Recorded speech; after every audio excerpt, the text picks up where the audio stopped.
Hey everyone, we're sitting in front of the fire again today. I'm still on vacation in the North Carolina mountains, and I thought this is the perfect setting to talk about this campfire creepy story. I'm actually recording this quick segment in addition to the video because I forgot to say this at the beginning of the last one. But today we're going to be talking about Daniel Laplante. Now, down in the description box, there's lots more, further reading sources, that kind of thing.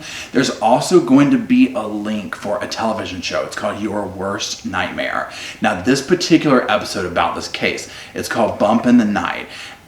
Let me tell you what, this is what I watched and I was like, let me research this. This is some scary Friday the 13th type stuff. So it's not an affiliate of this or anything like that. It's just if you want to watch it, it's kind of what I based my story around in addition to the reading that I did on it. So just be sure to check that out. Now let's get back into the video. Without further ado, let's review. Hey everybody, today we're going to be talking about a story that totally sent chills down my spine when I read it.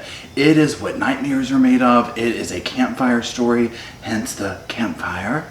And I just wanted to share this with you all. Now, who we're going to be talking about today is a person by the name of Daniel Laplante. Now, the story of Daniel Laplante, it's almost like two stories. One of the stories is that of destruction and horror. And the other story it's a campfire story. It's things that go bump in the night. It's a real life boogeyman story. But it's also the story that leads to the other part of the story, that's horror and destruction. But before it was any of those things, it started with a young boy named Daniel Laplante. Now, Laplante was born in 1970 in Townsend, Massachusetts. And before he would go on to a life of inflicting horror and horrible things on other people, those things would be done to him. His childhood is something that we could all consider to be nightmarish. Now, Daniel would suffer all sorts of abuse, all sorts of trauma by the hands of the adults in his life, his father being the main culprit. Now, sadly enough, when we see situations like this, nothing was different with Laplante's childhood leading up to an adulthood that's really made for the big screen horror kind of films. Now, as you can imagine, when Daniel was young, that type of trauma and that type of turbulent home life, it didn't do very well for him in general, of course, but obviously socially and at school, these things would kind of come out. He wasn't a popular person. People would pick on him relentlessly. He was kind of a greasy, dirty loner type of a kid. He also didn't do well in his studies. Like I said, he kept to himself, and at some point he was diagnosed with dyslexia. Most people who did know him from back then, they used words like creepy and weird, and all of them pretty much agreed that he was just a loner. He was that person in the hallway that kept their head down and never spoke to anyone. Now, school officials did make note of this, and they started seeing, there's something deeper going on with this. This isn't just some kid that wants to, eat at lunch table by himself. There's some issues going on. And so they referred him out to a psychiatrist. Now, one might think, awesome, good on them, and that is true. But this is where his trauma would only deepen. Eventually, this situation, this relationship, if you will, with a psychiatrist, it took a turn for the dark and the morbid. And like so many other relationships with adults in Daniel's life, this one took the same course in that of abuse. Soon, the meetings that Daniel was going to with said psychiatrist, instead of getting help from them, this psychiatrist had groomed him and was now abusing him in ways you can't imagine. Now, also when I sit there and think about that, obviously it's horrible, but I'm also trying to think, what would that be like as a child? To be going to someone who's supposed to be helping you and doing all this stuff to get you better from, whatever. But instead, they're just abusing you even more. So it's almost like you're being told, I'm not worth helping. I'm not worth fixing. This is all I am good for, is to be a toy for adults' pleasure. Now, clearly, this didn't help his behavior at all, and it actually started to begin to turn into criminal behavior. And so Daniel started breaking into people's houses. Now, this aspect, again, it's a trajectory like we see so many times in these true crime cases, but what's interesting about this one is the direction it took. So, at one point it's like, okay, he's breaking into people's houses, that's bad enough as it is, but then he put like this frightening psychological twist on it. And so when he would start breaking into people's homes, he would like leave things in the house, to make them kind of have that feeling of like, where'd this come from? Or he'd rearrange things or, just disturb things so that they knew someone had been in the house. Now, eventually that component of his break-ins would take over, and that's just what he was doing. He was basically just like psychologically torturing people. Now, one thing that component of this crime reminds me of are the Manson clan. Now, remember how, if you followed that case, the Mansons at one point, before they did the, the horrible things we know them for, they were doing those creepy crawly missions where they would go break into people's homes, and they would just like do weird things like turn pictures upside down or rearrange furniture, do just creepy stuff, so that when the person got up the next day, it was like, what? And so many people can think they're lucky stars that they're still here.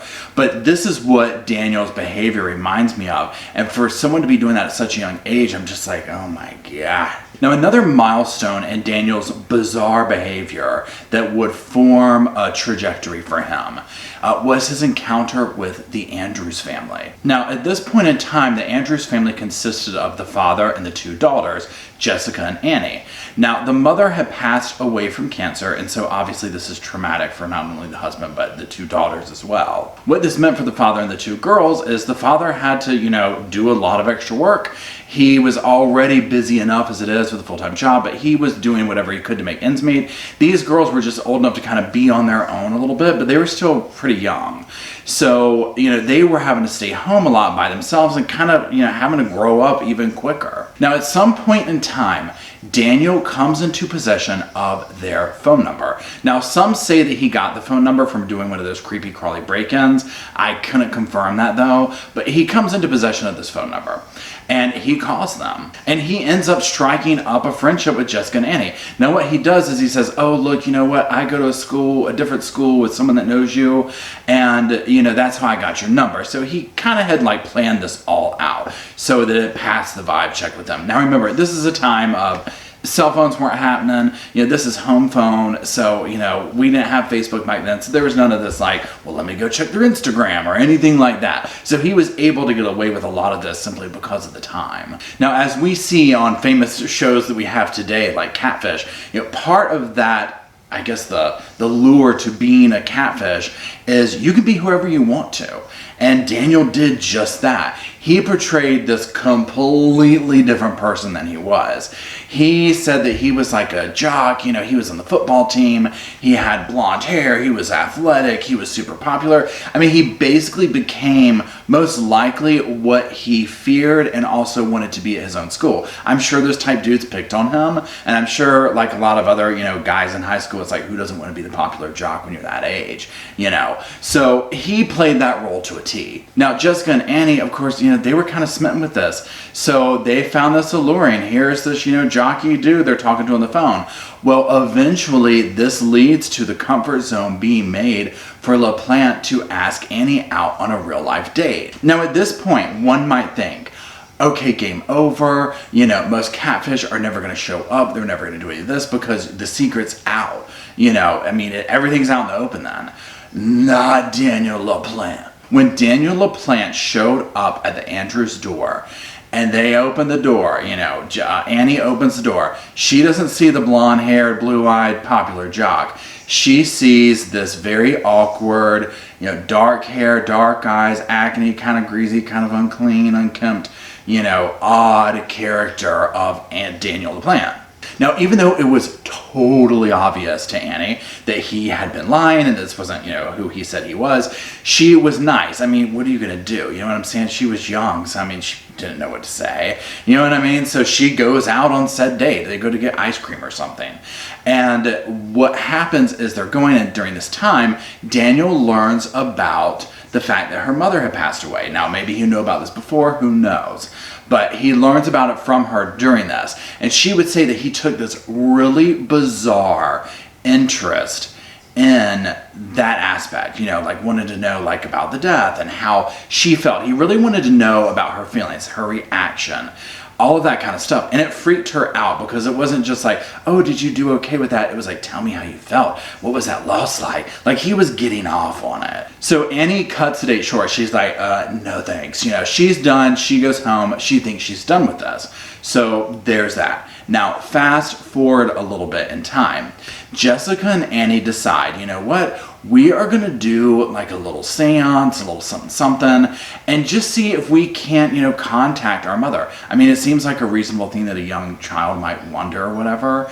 And so they plan on doing this, and they do this. So they go down and they ask, this Ouija board some questions, and they do all this kind of stuff, and they kind of have this vibe like maybe they contacted her or whatever. They don't really know 100%. And so, there's that. Done. But fast forward again a little bit. They're in their room, they're going to bed. They don't think anything of it. They begin to hear knocks in the walls. And this wasn't just like maybe there's a squirrel, maybe there's a mouse or whatever. This was like a rhythmic knock, like a I'm responding to you, getting your attention kind of a knock. Well, you already know the deal. I mean, these girls were like, oh my God, it worked. You know what I'm saying? I mean, they thought that this worked. And so, of course, they're like, Mom, are you there? And they're asking this knock questions and whatnot. So this keeps going on. And I guess at a certain point, it just became like normalized to them. Now, they weren't telling their father about this. Remember, they're home alone a lot of times. So they're not telling their dad about it. And basically, once it becomes normalized is when it begins to start kind of driving them crazy. This is keeping them up at nighttime. It's doing weird things. It's, just, there's something going on. They know it. And it's to the point where they're like, this isn't our mother. This is like, we've conjured up an evil spirit. You know what I mean? Like, this is something bad is here. And it is basically haunting us. Other things begin happening along with this, not just the knocks. Things become missing in the house. They find things that they're like, that's not ours. I don't think that's ours. Stuff is overturned. They can tell that, what's going on. Well, the girls are sitting here like, whatever we conjured up is doing it. Well, you can imagine how this went over with their father. If they only all knew. So eventually when this has to come to a point, their father knowing, and they're like, look, Dad, we completely accidentally drew in an evil spirit through a seance. You can only imagine that he was like, no. Now, again, the father's basically over here thinking, they lost their mother, they're home alone a lot. You know what I mean? He's like, this is just like a cry for help, basically. Like, they just want attention.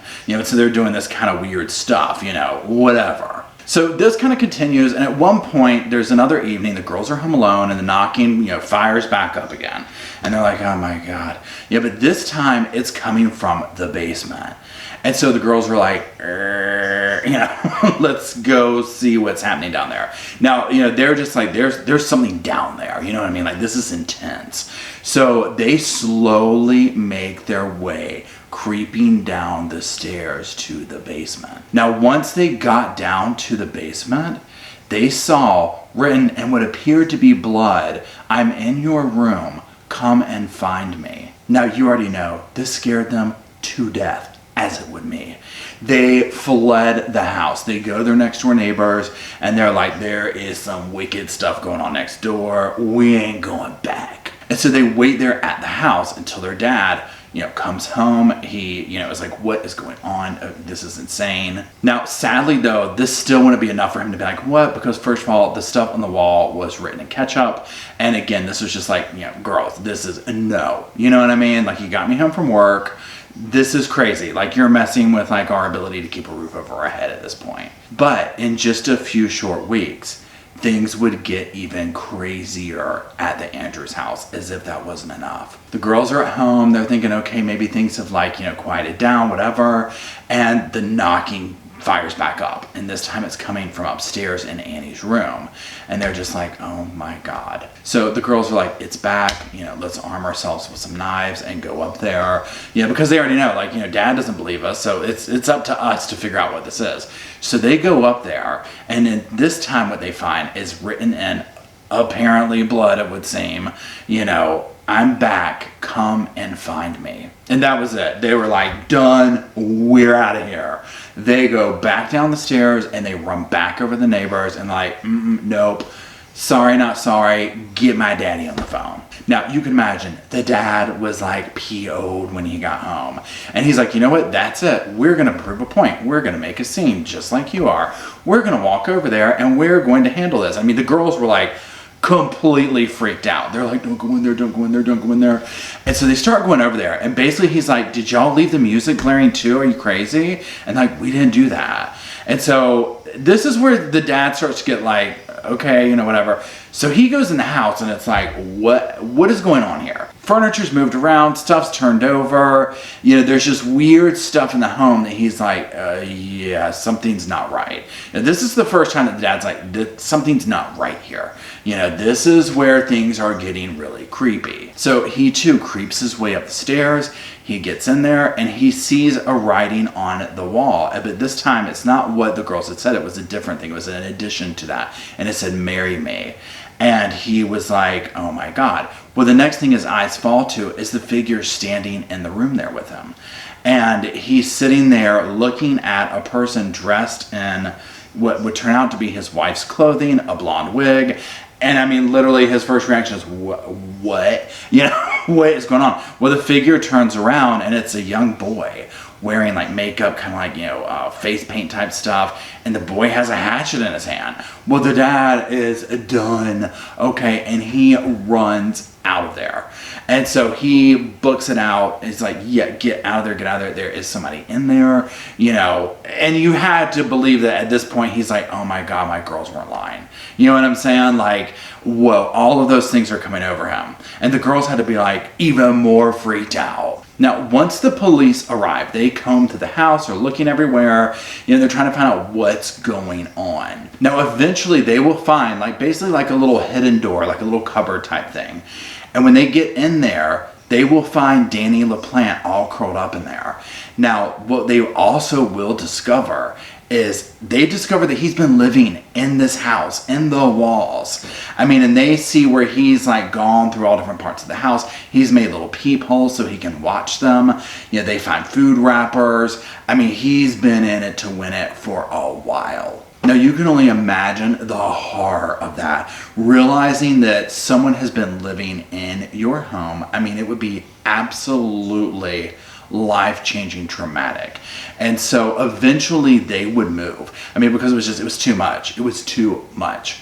But the story of Daniel Laplante doesn't end there. If you thought that was bad, it gets worse. Now, clearly this behavior did not bode well for Daniel in court. And he would end up doing a stint in juvenile hall over what he did to the Andrews family.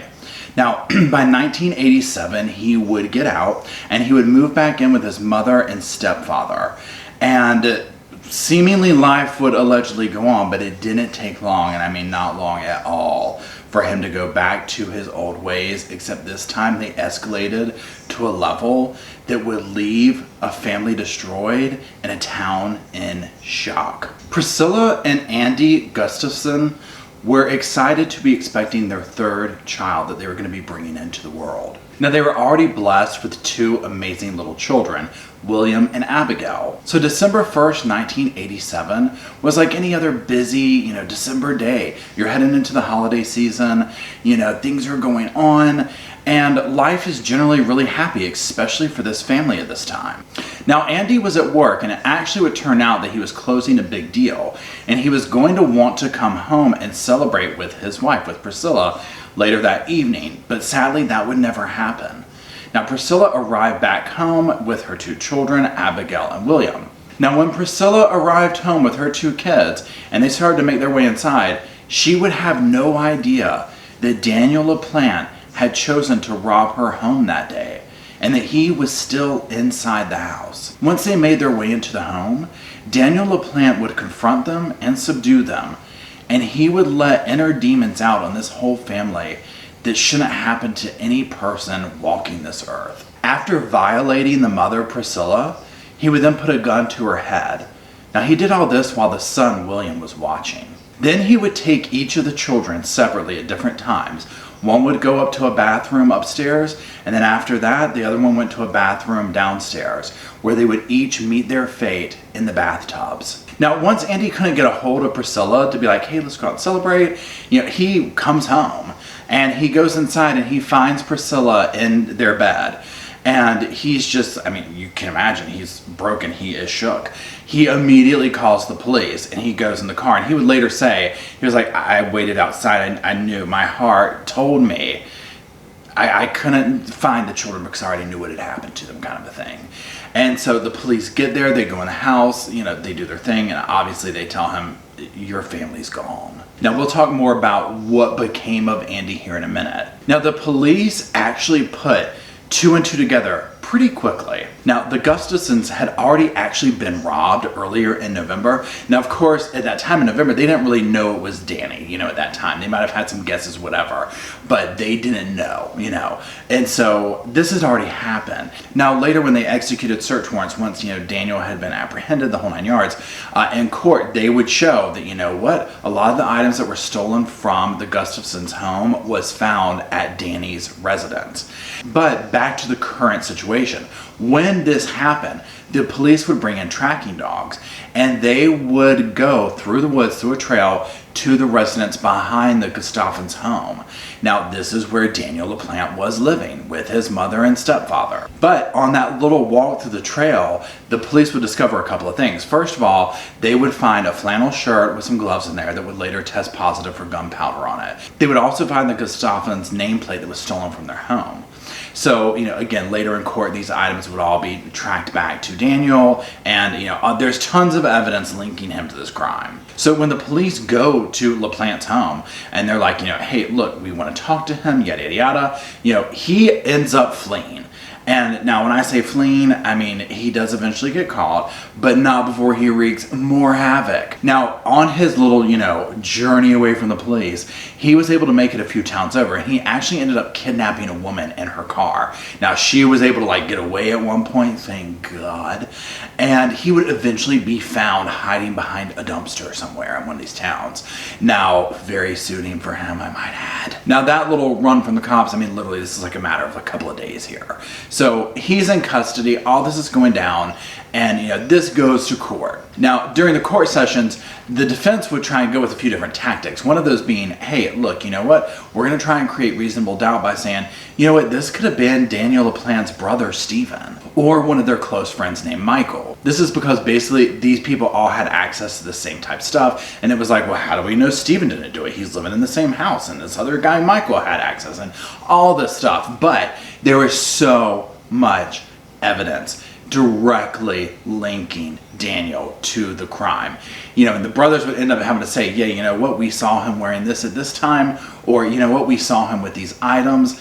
It wasn't good. It was clearly him, and he is found guilty. Now, he would get life without parole, 3 consecutive life without parole sentences for his crimes. Now, so often that we see in these cases, this didn't end there. It didn't go away. Now, fast forward from his sentencing and everything, 2012, the U.S. Supreme Court puts into law this basically look, if someone has committed crimes beneath the age of 18 that qualifies them for a life without parole type situation, that's unconstitutional, because basically, we're throwing the key away in these people and saying that they are not able to rehabilitate. We need to at least give them a chance. So eventually in 2013, remember this took place in Massachusetts, the Massachusetts High Court follows suit with the U.S. Supreme Court. Now, all this came about when 2 cases, separate from Daniel's but similar, I mean they were absolutely horrible, involving offenders under the age of 18.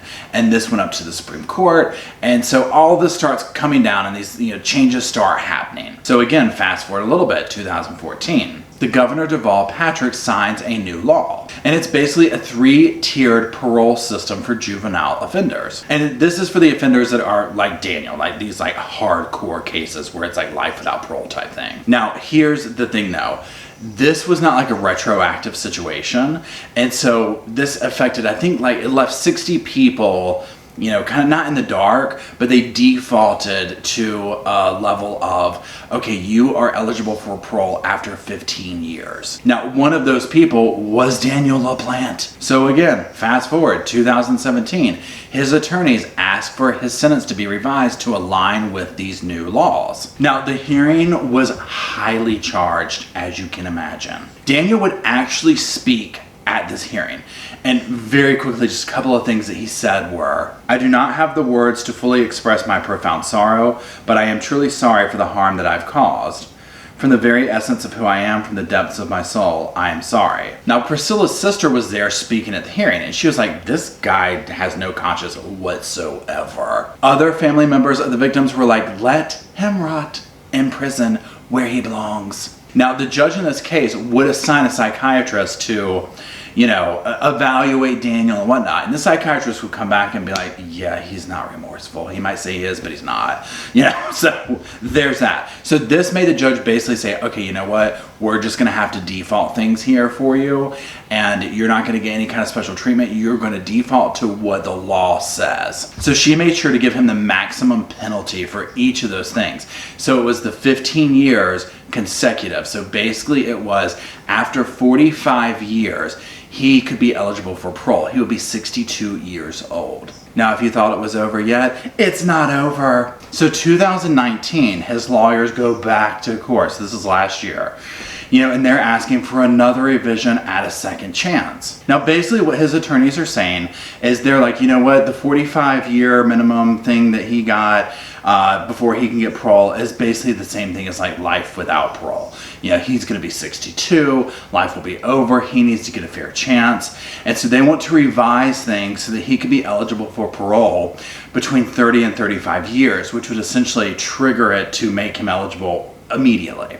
And they were like, look, we want to be able to immediately argue his case for parole. Now, luckily, thank God, the court returns back and they're like, yeah, no. I mean, here's the thing, with situations like this and with laws and whatnot, I believe that the judicial system is a case-by-case scenario. I get that some of these blanket laws and blanket things, people fall beneath the cracks and whatever, and I get it. Crimes like this that this guy did, starting from way back when, I'm just like, this is horrible. This is the kind of person that if they get out, you're going to see them reoffending again. Look what happened when he got out before. He went from 0 to 100 and wiped this family out. So thank God they did that. I can't imagine, even when he gets parole, or the chance to go for a parole hearing, I should say, at 62, that they would ever let him out. At that point, he would be so used to incarceration. I mean, what else would you do? It's just like a mix to go ahead and reoffend. Now, back to Andy. Remember, this was Priscilla's husband who found her, sadly, in the bed after Daniel had inflicted his reign of terror on the family. So Andy had to literally rebuild his life. And he stayed in the same town. He ended up moving in with family. And he would go back to the same house eventually. And he would actually end up finding love again. He would meet a woman by the name of Carol. Apparently, they went to the same church. They had, I guess, known each other while they were each married before. Now, Carol would also experience loss. Not the same type situation that, Andy had. She had lost her husband to brain cancer. And so they kind of had that in common, that sense of loss, that sense of grief, this type thing. And they would end up getting married. Now, I thought this part was very unique and very special, and I liked that they did this. Both of them, these weren't people that had ill will towards their former, partners and families and everything. This was, your love being ripped away from you just in different ways. So they didn't want to let that memory, those good memories of their former past go away. So each of them wear 2 wedding rings. They wear their new wedding rings on their left hand, and they wear the old wedding rings on the right hand. And so that's just a thing that they do to keep, that memory alive. Now, each of them has helped one another, it sounds like, moving through that grief, moving through that trauma, especially with Andy, that kind of situation or whatever. So I think that's awesome. Again, at the time of this recording, to my knowledge, they're still living in the same town. I can only imagine what that would be like, the ghost that might haunt you. But I also think it's amazing that they found each other, and I'm glad that, something like that could happen for each of those people. So that's my story of Daniel Laplante. I hope you enjoyed watching.